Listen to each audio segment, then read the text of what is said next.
Мамлекеттик ишканаларда аныктамаларды толтуруу бул азапка турарын баарыбыз эле билсек керек.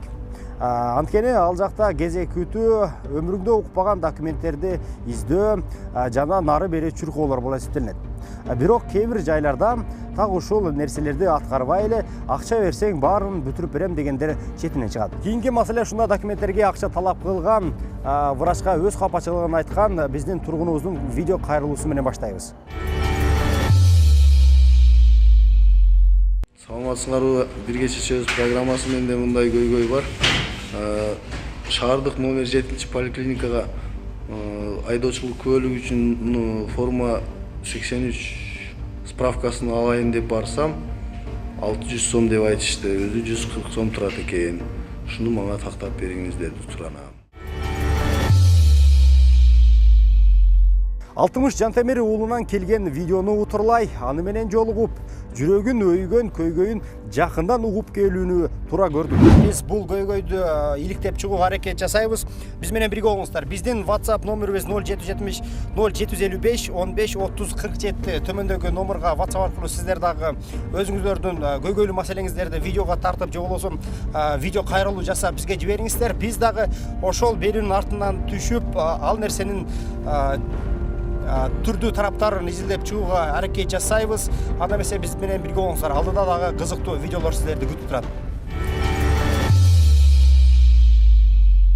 Азыр биз Ош шаардыга караштуу Манас ата кичи районундагы жайгашкан Ош шаардык үй бүлөлүк медицина борборунун номер 7 филиалына келдик. Бул жакта 60 Жантемиров бизге айткан ошол 83 форма деген кагазды бүтүрөм деп ушул жерге келип кайрылган.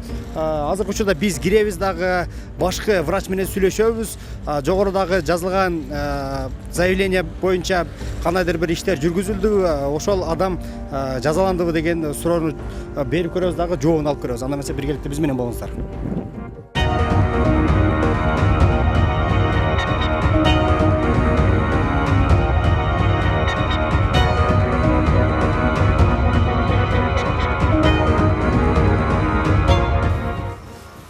Жеге саламатсызбы?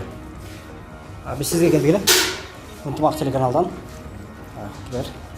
Жақсыбы, мен атым Элбек. Мен бирге чечебиз деген передачанын алып барчысы болом.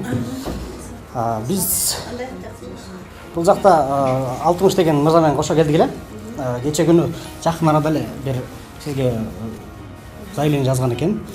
Сиздин сотруднигиңиз бир врач 83 деген документти акчага бүтүрүп берем деген экен. Бирок себепсиз ал жөнөкөй эле 140 сомго бүтүрүп турган акчаны, 140 сомго бүтүрүп турган нерсени ал 600 сом деп айткан экен да. Ошол боюнча заявление жазылган. Анан сиз өзүңүз тааныштырып, ушул боюнча кандай иш-чаралар болду деп туруп ошого жооп берип койсоңуз. Телефонуңузду коюп койсоң. Койбой туруп эле сүйлөшөлүчү. Жок, сүйлөшөлүң. Бебагалы, биз ошол заявлениеге келдик. Бизде эч кандай бир жаман жок. Жок, азыр ал эме боюнча профсоюзга берилген. Бизде профсоюзда карап чыгат да. Бул жактын эмеси. Профсоюзда. Ошол нерсени дагы кичине кыскача чечип алайынчы. 83 деген бул эмне? Водительский правага. Эме атат форма 83 деп коет. Формада 83 сомго 83 дегенди кандай жол менен бүтөт? Ошого жооп берсеңиз. Водительский права өзү 140 сом бизде төлөнөт. Кассагачы 140 сом төлөнөт. Анын ичинде биздеги баягы бар куш дарыгерлерден эле өтөт. Ал эми психиатрия, наркодиспансер, рентген алар өз жерлеринде өтүп келет. Водительский правага печатты дагы биринчи поликлиника коет, өз биздин эме главный жерибиз. Бизде только куш дарыгерлерден өтөт. Кайсылар печат жатат? Бизде ал жерде невропатолог бар, хирург бар, окулист бар, лор бар, терапевт бар, ошол. Бешөө экен, бешөө экен. Анан кийин ошол күнү келип 83 деген форманы түзүп бергенде 600 сом бер деген чынбы, чын эмеспи ошол окуя? Ал эми ал жерде биз күбө болгон жокпуз да. Сиз сүйлөштүңүзбү ошол Бактияр деген акеме? Эми Бактияр мойнуна алган жок да аны. Мойнуна албадыбы? Албайт. Мен антип өткөн эмесмин, туура түшүнбөй алган деп атат. Бул болсо бизге эмесин жазып кеткен, бизге дооматын. Ал боюнча профсоюзга бергенбиз, профсоюзда каралып, ошол чечилет ал баланын эмеси. Ошол киши ошол нерсени 600 сомго бүтөт деген нерсени айтыптыр. Эми сиз оюңузча кандай чара колдонулат профсоюз боюнча? Бул эми фальсификациялуу эсептелет да. Бул документ фальсификациялуу. Биринчиден ал такталыш керек. Чын эле алдыбы алган, сурадыбы сураган жокпу. Ал эми экөөнүн ортосунда эч ким жок болгондон кийин азыр биз аны тактай албай атабыз да. Ал айтып атат, мен антип айткан эмесмин. Бул просто түшүнбөй калгам бул жак деп атат. Бул жак болсо менден ушинтип сураган деп атат.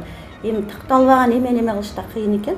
Азыр бизде профсоюзный орган бар да, эми баягы ошол биздин иштеген эмелердин бизде чогуу иштеген ишчилердин эмесин карайт, ал ошол жакты карап, ал чечип бергенден кийин анан биз тыянак чыгарабыз. Бул 60 ошол балда займен жазганда айтпадыңызбы? 60ка. Сен такталган эмес аны мейбиз айтыңызбы, айтыңызбы? Жөн кабыл албасызбы биз карап? Жок. 60-ты кабыл алып жаздырдым. Дооматыңыз жазып таштаңыз дедим. Анан 60 кеткенден кийин правком менен сурасак, ал туура түшүнгөн эмес, ал бала андай деп атат, адагычы. Анан профсоюзду эми өзү чакырып алып сүйлөшөт. Профсоюз өзүнүн тиянагын бизге чыгарып берет. Бул бизге майрамдан кийин деген чыгарып бериңиздер деп. Ошо профсоюз бизге өзүнүн жообун берет. Анан биз административный эме беребиз, наказание. Если такталган болсо. Такталган болсо, азыр ушуда ошо Бахтияр деген акимен ошо сүйлөшсөк болобу ошондой деген сурап? Кабинетинде. Кабинет бияк чакырсак болобу? Азыр бар бекен. Азыр бар экен, мен келип чыктым, ал кишилерди айтып. Азыр кыздарды айтайын.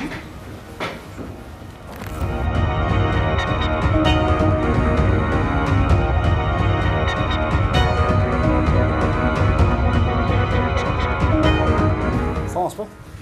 Биз ынтымак телеканалына келдик эле. Мына жака тура эле. Мынау 19 декабрь. 19 декабрь күнү ушундай бир окуя болуп тур эле. Бул 60 деген киши бул жака келип форма 83 деген нерсени документти көтөрүп келген экен. Ошого бул жактан кол коюш керек экен, текшерилиби. Ошол мыйзам боюнча 140 сомго кассага төлөнөт экен дагы, водительский. Андан кийин бардык врачтарга келип текшериш керек экен, ошонун ичинде кирген экен. Бирок Бахтияр деген кишиге киргенде 600 сомго бүтүрүп берем дептир да, эч жака кирбейсиң, бүтүрүп берем дептир. Ошондо кичине чыр чыгып, анан кийин акыры 140 сомго бүтүрүп кетиптир. Бирок биз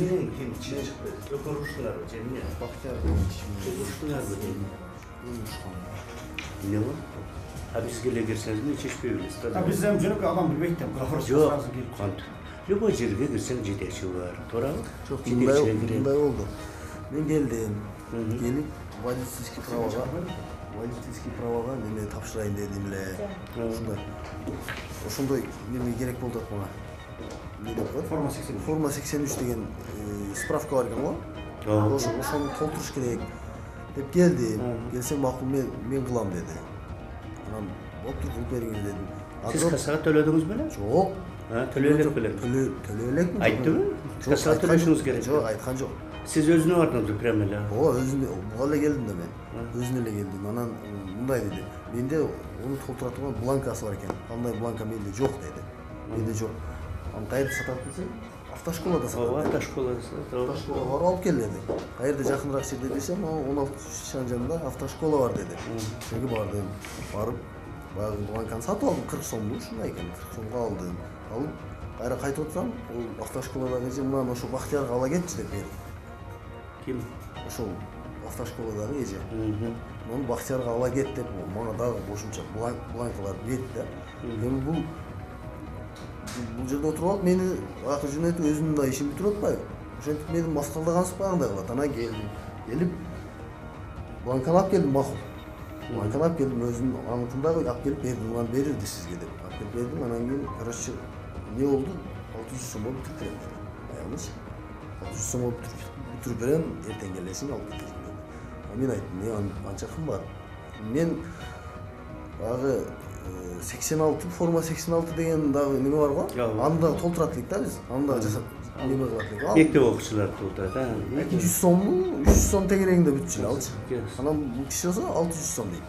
Анан 500 сом берейин десе. Жок, бияганыз ошондой эле. 500 сом берейин десем, мынабай. 500 сом бар экен менде. 500 сом берейин десем, мынабай айтам, мага өзүң бүтүрүп ал дейт. Ошол менен урушуп кеттик. Ошол эле? Ошол эле. Анда биринчи мен ойлойм да, сиз неправильно поступкандыңыз. Неге? Мен ойлойм, любой адам регистратурага барат. Өзү сыйлаган адам. Түшүнүңүзбү? регистратурага барып сурайсыз. Мен түшүп берем деп атпайбы? Жо, эми сиз ошо кишиге барыпсыз да, туурабы? Сиз да айтып атам, сиздин паспортуңуз неправильно дейт. Ошондо сиз айтып атасыз, жөнөкөй жаран адашып, врачка келген неправильнодан кийин кассага баш келип атасыз. Жок, любой адам регистратурага барат. Макул. Туурабы? Ооба. Жок, ошону айтып атам. Мен сизге жол түшүндүрүп атам да. Регистратурага барып сурасаңыз айтат. Акча төлөйсүз, негде касса бар. Квитанция кыркып берет, квитанция менен өтүп, анан барып, биринчи паркингден печать бастырып аласыз дейт. Эми менин врачым, эгер ошо сиз айтканыңыз чын болсо, ал туура эмес поступка кылган. Эми сиз азыр доказать эте албайсыз азыр. Эгер берип, ооба, бул жөнөкөй сөз сиздин. Бул мындай бизде часто болот да. Мына, мери менен жолугушканыбызда бир бизде учетто турган неме туруп эле ыйлап берди. Акча алып атасыздар деп. Ачык эле сөз да. Анан мери менен тургузду. Ал качып кетти. Ал бизде психиатрический учетто турат да. Көрдүң бө? Эми ошондой кээде бола берет да. Эми мисалы сенден берген жоксуң. Сен жөн эле жалгыз ошону мага письмени жазып кайрылсаң эле биз чечип коймокпуз. Жазылып тур да, кайрылган. Кимге кайрылды? Жазып кеткен. Келгенде 140 сомго эмесин өткөрдүк. Ооба. Кассадан. Кифт алды, карточкасын алды, врачтардан өткөрдүк. Тууралап коюп, эметип түшүндүрдүк, ушундай болуш керек өзү. Биздеги айттык, биринчи регистратурага кайрылсаң болот. Эмне үчүн именно уруу болот? Ошону. Мындай суроо да, биякта азыр башка парақоршылық нерсени аралаштырбай Анан бул эме бир эле суроо болуп, бир эле суроону чечели. 60 келип айткан сөзү ошол врачка келип жатыр, бирок врач ошого карап кассага жибербестен 600 сом сурапсыз. Ошо чынбы эмеспи? Жок, мен кассага айтканмын да, мен касса жок айтканмын. Сен аялың менен киргенде. Булар эки адам эле, аялы менен экөө эле. Сиз жалгыз элеңиз. Бул келип сурады, ушундай деген 83-төгү форманы бүтүрүш керек дегенде сиз эмне деп жооп бердиңиз ошол боюнча? Ушундай өзүң өт десем, аял айтты, бул срочный керек, бүтүрүп бериң деп. Ошо. Анан кийин сиз кача дедиңиз? Анан келише албай калдык. Канча сомго келишебиз деп айттыңыз? Акчасын ham өзү. Акчасы канча болот ошону сиз айтканда? Мен 600 дедим. Мен 500 берейин. Мен 500 берейин. Болуптур десем, бул бала алынып кетти. Мен ошондо мен ыргыткан жокмун, кагазды карасаң, мен просто эле отуруп, мен Олежан жанында отурат, местасында отурат элем. Мен туруп кагазды эмнеге койдум, балдың ыргыткан жок. Жок, азыр ушундай да мына чечели. Келгенден кийин ортого тезирээк бүтүрөм дегенде сиз 600 сом депсиз да. Мен бул жөнөкөй адам билбейт да эми. 600 сом дегенде бул айтып берем, азаныраак деп 500 деп сураптыр. Сиз айтсаңыз жок, 500 сом болбойт депсиз. Эми главврач сиз айтсаңыз, ушул жерде 140 сомдук нерсеге бүтө турган нерсени агайым 600 сом дегени туурабы туура эмес, ушу мыйзам бузулуш эмеспи? Естественно, туура эмес. Эмне кылыш керек эле? Ушул маалда бул врач эмне кылыш керек эле? Врач жөн эле регистратурага жөнөтүш керек. А жерден бул барып кассага төлөйт эле, болду. Все, ошол менен иш бүт. Ошол акча канча болгон? Кайсы 140 сом? 140 сом. Эми ошол эле суроо сизге, сиз эмне үчүн кайсыл эмнеге, кайсыл мыйзамга такалып форма 83-тү форма 83-тү 600 сомго деп айттыңыз. Бул срочно макул. Бирөө келет дагы кып-кызыл жинди же жиндиканадан чыгып келген адам болсо, психиатриядан өтө албай турган адам болсо, 600 сом таштап койсо, сиз берип коесузбу акчаны? Ошол 83-тү бүтүрүп бересизби? Жок. Анан кийин срочно деп келди да, бирөө срочно деп 600 сом берди, сиз жиндиги болсо дагы ошол 83 деген. Мен барып ол жерде паспортун алып барылат да, наркология, психиатрия, onu текшерет да. Биринчи ошолор бүтөт. 600 дегенде сиз тест суркат немелерди өткөзмөк белеңиз ошолордон. Психиатр. Мен аппарат элем мен паспортум менен муну. Ошол услугаңызга 600 сом сурадыңыз. Апарып келгенде. Ошо плюра бар о жерде. Рентген бар.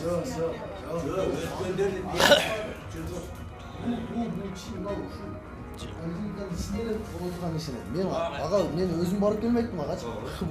Ону Ошский районго барасың деди. РСКга акча төлөйсүң деди. Психбольницага барасың деди. Мен мисалы ал жерлерге мен полный акча төлөп туруп өтүп келдим да. Ол Югослав барды. Эми мындай да болду.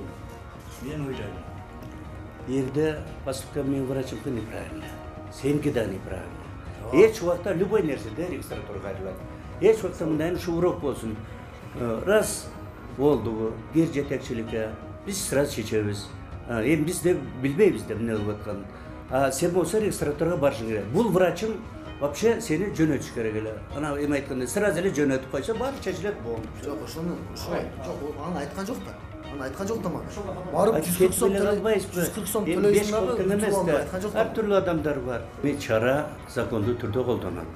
Эми биз азыр муну карайбыз, өзүбүздүн эме бар. Ошондон кийин айтам да, эми азыр мен единичный өзүм колдонуп беришке акым жок. Жерде салабыз. Жерде бизде бар, профсоюз бар. Ошол жерге коебуз. Анан коллективге алып чыгабыз, башкаларга да урок болсун деп. Анан кийин наказанияны беребиз да. Урматтуу телекөрүүчүлөр, азыркы учурда биз Ош шаардык үй бүлөлүк медицина борборунун номер 7 филиалынын жетекчисинин жообун уктук. Бул маселебизге биз юридикалык баа берүү үчүн атайын юристке кайрылып көрдүк. Биз менен бирге болуңуздар. Юрист бул маселеге эмне дейт экен? Чындыгында жанакы атайын кассага төлөнгөн төлөмдөн башка атайын бир андан мисалы анын өлчөмүнөн көп болгон акчаны даяр бланктар үчүн алганы бул чындыгында мыйзамга каршы келген көрүнүш. Жана Кыргыз Республикасынын кылмыш жаза кодексинин 238 беренесинде көрсөтүлгөн кылмыштык бир аракеттер бар деген бир жеке өзүмдүн оюмду айтам. Мүмкүн тергөө органы да өзүнүн башка бир оюн айтышы мүмкүн. Андан кийин ал системалык көрүнүшкө алгандыгына байланыштуу бул коррупциялык да бир көрүнүш байкалат. Ал жаңы биздин мыйзам боюнча Кыргыз Республикасынын кылмыш жаза кодексинин 319 беренесине ылайык келет. Мына урматтуу теле көрүүчүлөр, шаар тургуну Алтымыш Жантемир уулу көтөргөн маселе юрист айткандай жол менен чечилиши керек экен. Бирок форма 83 деп аталган аныктаманы алуу үчүн акча талап кылган учурлар көп кездешери тууралуу коомчулукта катуу сын пикирлер айтып келинет. Берүүбүз аягына чыкты. Эгерде сиздердин дагы көкүрөңүздөрдү өйткөн маселелер болгон болсо, экран астында жазылып турган номерге WhatsApp аркылуу жиберсеңиз болот. Ошол маселени жанынан көп турсаңыз видеого тартып жибериңиз, же болбосо видео кайрылуу кылып биздин номерге жиберсеңиз, биз ошол көйгөйлүү маселени кабыл алабыз дагы артынан түшүп чечип берүүгө аракет жасайбыз.